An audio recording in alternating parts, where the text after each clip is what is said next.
When the narcissist knew you were sick. Think about that for a minute. So, illness, sickness, becoming ailed, or having health problems or health challenges, we all go through them. I went through them. You've gone through them. The narcissist went through them. But for this video, when you experienced the health challenges, was the narcissist there for you? Were they there at the bedside? Were they there picking up your meds? Were they there making you chicken soup? Were they there checking in on you? Were they asking you how you were? Did they put their smartphones, plural, down for even 10 seconds to actually look you in the eyes and say, hey, you're going to be okay. I'm here for you. They didn't do any of that. As a matter of fact, what they probably did was tell you, I'll talk about the meds for a minute. They probably told you that they would pick up your meds. Maybe you were bedridden. I was.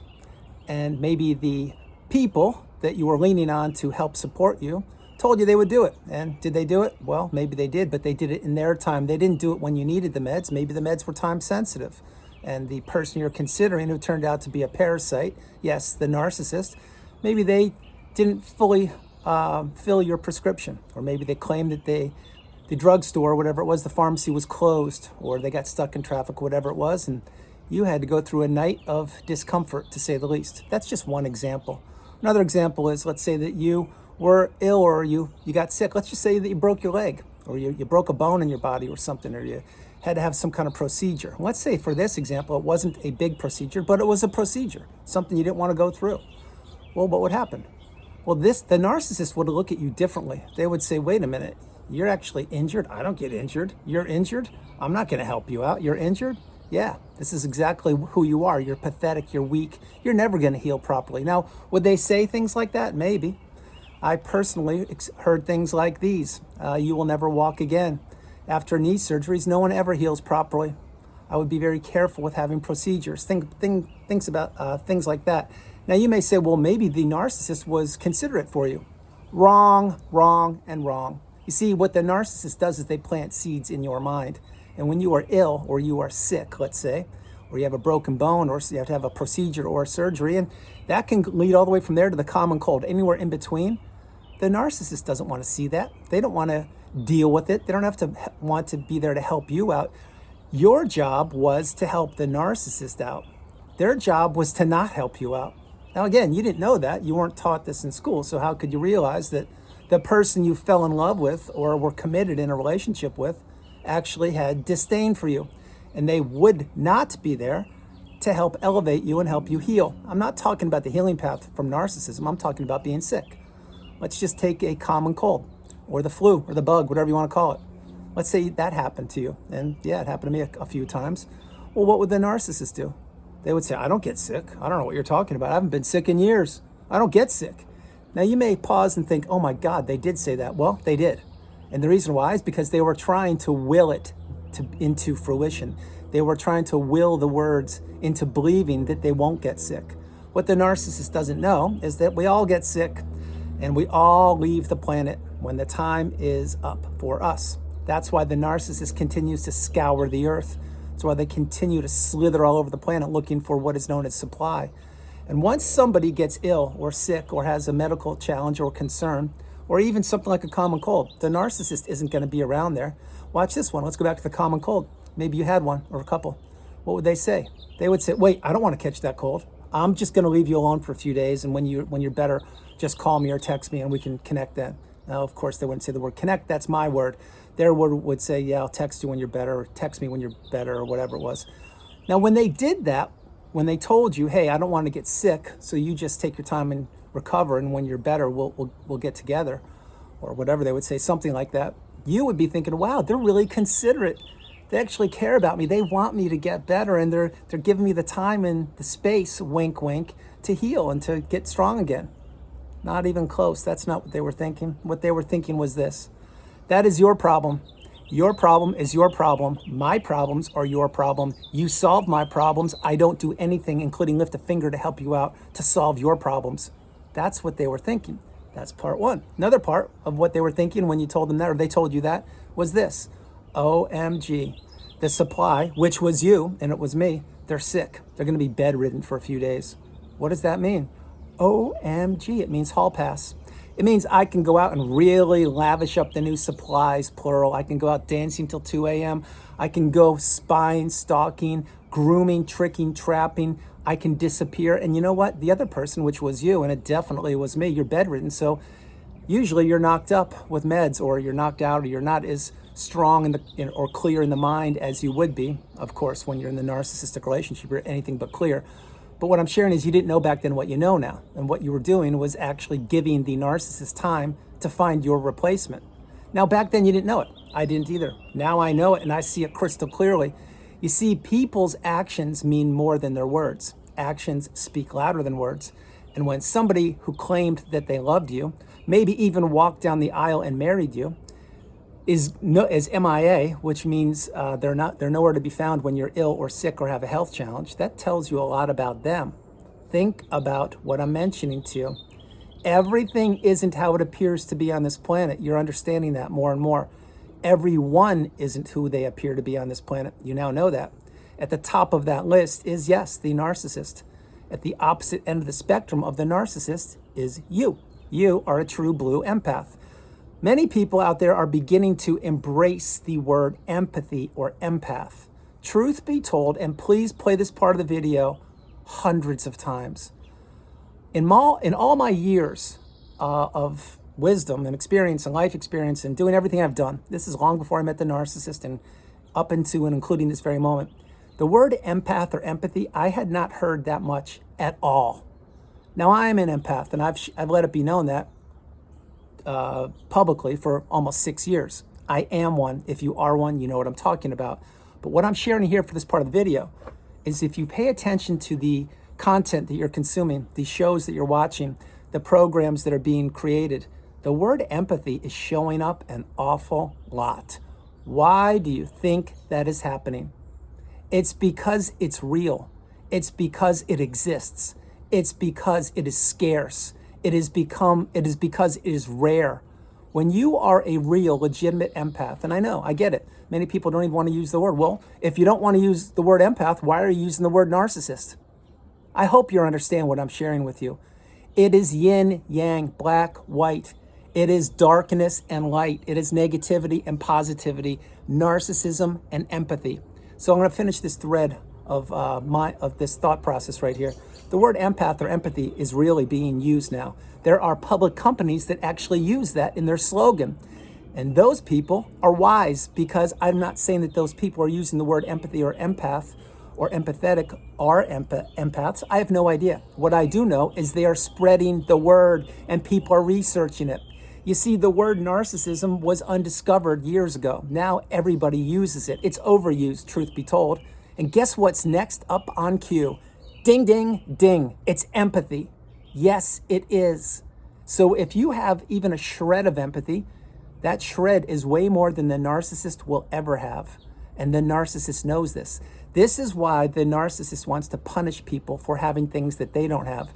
This is why the narcissist is envious. This is why they're jealous. This is why they're cowards, they're bullies, they're hollow, they're shallow. There's no substance or core to them. All they do is mimic back to other people what they stole from former people. And this is why once you get the wisdom, you need to get off the radar of the narcissist and go no contact. Block that person and delete them, remove all flying monkeys and people associated with them. If not now, when? So going back to mention, as the thumbnail described, when you were ill or sick around the narcissist, think about it. Think what they did for you. They didn't do 1/100th of what they should have done for you. They didn't. And you may say, well, no, they were there. And they supported me for a little bit of time, and then they had to go somewhere. Well, great. But why do you think they were there even that little bit of time? And why do you think they couldn't put off where they allegedly wink, wink had to go? See what I mean? They don't care about anybody. I'm going to flip this whole thing. Imagine this, if you will, different example. Let's say, I shared this recently in videos. So let's say that the narcissist is older and they are the aging narcissist. And let's say Father Time is knocking on their door. Say they're up there in the years, whatever year you want to put the narcissist in, but they're aging, they're older. Well, and let's say they have some money. Well, what do? They are going to do everything they possibly can under the sun to weaponize that money to get attention from anybody. And I mean anybody who will give them the time of day. And do you think the narcissist actually cares about the people that are helping them out? No. What they want to do is control those people, have those people feel sorry for them, have those people be around to abuse and manipulate and play the narcissistic games that the narcissist does. But at the end of the day, the narcissist doesn't care about anybody but themselves. I'll give you a different example of why not to get sick around the narcissist. Heaven forbid the narcissist gets sick. What do you think happens then? Yep, you got it. You were supposed to drop whatever you were doing, and I mean whatever you were doing. The big business meeting, seminar you had to attend, the big business seminar you had to give, the trip, the flight, the vacation, the plans, the opening of a new business, whatever it was. You had to put that all on hold because now at the forefront of your existence was the narcissist's health challenge. And you, because you're an empath, notice how it's all tying together again, because you're an empath and you didn't know about narcissism, you would be giving to a fault, giving whatever you could to help that person out. You would be going to the store and getting them their meds. You would be making sure they were refilled on their meds. You would be making sure that you would check in on them. You would be leaving work early to make sure that they had what they needed, to make sure their phone was charged and they had the chicken soup and that people were checking in on them and they had the fluffy pillows, and you would change their clothes and help give them a shower. All of those things you did. And why do you think you did it? Because you're an empath and you're committed, and you did what you needed to do because you believed that when you were not feeling your best or ill, that someone else would be there for you. That's not the only reason you did it. It's one of the reasons you did it, because you would like to think that someone was there for you when you needed help. Well, when you needed help, what happened? You got it. It was like turning the light switch on in the kitchen at midnight and all the cockroaches disappeared. There was no one there to help you out, no one there to check in on you. Certainly not the narcissist was there. But flip it. When the narcissist was ill or sick, they had people calling them, texting them, sending them things, checking in on them. It was almost as if they were holding an event and it was standing room only, and that nobody, and I mean nobody, would be turned down to have access to the narcissist. Now, why do you think I said that? I will tell you why I said that. Because the narcissist was milking, bleeding, sucking all the oxygen and the energy out of the fact that they were sick or ill. Now, you may say, well, hey, yeah, if I was sick or ill, I would want people to check in on me too and make sure that I was good. You're right, I would too. But there's a difference between a healthy way to have people check in on you or support you, and what the narcissist does is search for supply. Think about it. I'll give you one more example and I'll get ready to close the video. Imagine, if you will, the narcissist is 100% healthy. Well, they're not 100% healthy. Not even close. But let's say, oh my gosh, I haven't laughed in a video in so long. Oh, that's great. Let's say the narcissist doesn't have health challenges. Okay, great. Well, but then they find out that somebody else has a health challenge. It could be someone they know, someone they don't know, someone they'll never know. And then they start posting about that person on social media. Why do you think they would do that? It's not to raise awareness for the person who is sick. It's because the narcissist is sick here, and they're trying to get supply from someone else's bad health challenge, or health challenge, I should say. I'll say the same thing again because I fumbled right there. The narcissist will be posting all over social media, clamoring for attention, clamoring for supply about someone else's health challenge that they don't even know, or maybe it's a fringe acquaintance, because that gives them supply and it makes them seem like they actually care about the ill or the sick person. You need to play this video multiple times. The narcissist is everywhere. They're hiding in crevices, they're lurking around corners, they're peeking under shadows, they're spying on you, and they are doing whatever they can do to maintain whatever little sliver of control they still have over this planet called Earth. Their grip, their grasp, and their clutches are now becoming looser and looser and looser, not only with you, but with everybody on the planet. The jig is up, the news is out. They finally found it. The renegade who didn't have it made. That's an old line from Styx, an old song called from Styx. If you remember the 70s, it was called Renegade. For some reason, that just came into my mind. I'm not saying to play the song or not. What I'm sharing is the news is out. The jig is up. People now know what narcissism is, and people now know to stay away from them and never, and I mean never, look backwards. You need to leave the narcissist in the rear view mirror and keep driving forward, higher and higher, elevating, ascending, growing, climbing, reaching that mountaintop, that pinnacle of indifference, and leave the narcissist in the dust. The narcissist wasn't there for you when you needed them most. They weren't there when you needed them at all, and they will never be there for anybody because all they care about is consumption. All they care about is creating drama, devastation, confusion, manipulation, chaos, and disruption. They don't care about anything other than the word supply, supply. Supply is not what you are. Supply is what the narcissist is running very, and I mean very low on. So everyone, that's the video. I hope you liked it. I loved doing it from the beautiful Carolinas. This is Andrew. Namaste. Have a great afternoon, evening, or morning. No matter where you are on the planet, you are not alone. I love you all, and I'll talk with you tomorrow. A couple quick things. Number one, we all have health challenges. The older you get, sometimes the more health challenges you could have. I'm not saying that applies to everybody, although most people would disagree with me. I believe it depends on what you do with your body, your mindset, your health, and what you put into your body and what you consume and don't consume. And that goes from food, from liquids, from news, from media, from social media, and on and on and on.